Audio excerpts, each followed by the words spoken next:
मी गाडी घेतल्यापासून ना मला बऱ्याच लोकांनी म्हटलेलं आहे की आत्ताच कशाला घेतली गाडी, गडबड नव्हतं करायला पाहिजे, हां आणखीन 1-2-4 वर्षांनी घ्यायला पाहिजे होती, असं तसं वगैरे. ठीक आहे. आता कसं आहे मित्रांनो, प्रत्येकाचा एक दृष्टिकोन वेगळा असतो आणि लाईफस्टाईल वेगळी असते. बरोबर आहे. म्हणजे आता या वयामध्ये कसं काही लोकांचा हाच दृष्टिकोन असतो की इन्व्हेस्टमेंट केली पाहिजे, SIP काढलं पाहिजे, म्युच्युअल फंडमध्ये पैसे टाकले पाहिजे वगैरे, असं नाही का.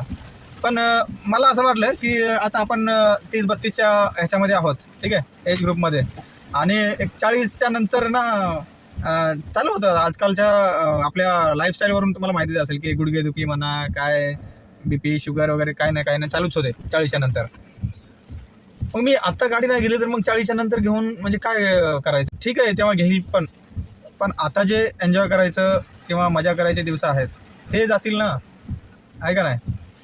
SIPच्या ठिकाणी आहे आणि आपला लाईफस्टाईल कसं जगायचं, काय जगायचं हे आपल्या हातामध्ये. मी मागे पण एक व्हिडिओ टाकला होता की ह्या पावसाळ्यामध्ये मी आणखीन भिजलेलो नाही आहे. म्हणजे ड्युटीला जाताना मोस्ट ऑफ करून, की दरवर्षी मला कसं बाईकवरून जायला लागायचं तर मी मोस्ट ऑफ भिजायचोच. आता तुम्हाला माहिती रेनकोट किती जरी भारीचा घेतलं तरी ते गळतं आणि ते भिजतंच, आणि मुंबईचा पाऊस म्हणजे माहितीच.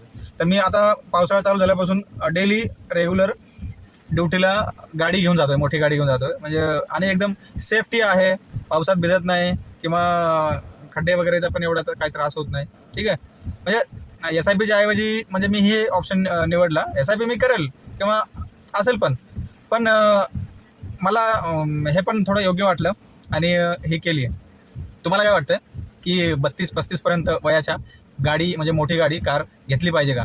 कारण SIP म्युच्युअल फंडमध्ये इन्व्हेस्टमेंट करू शकतो, आपण फिरू शकत नाही, मजा करू शकत नाही. बरोबर आहे ना. तुमचं मत नक्की सांगा, कमेंट करा.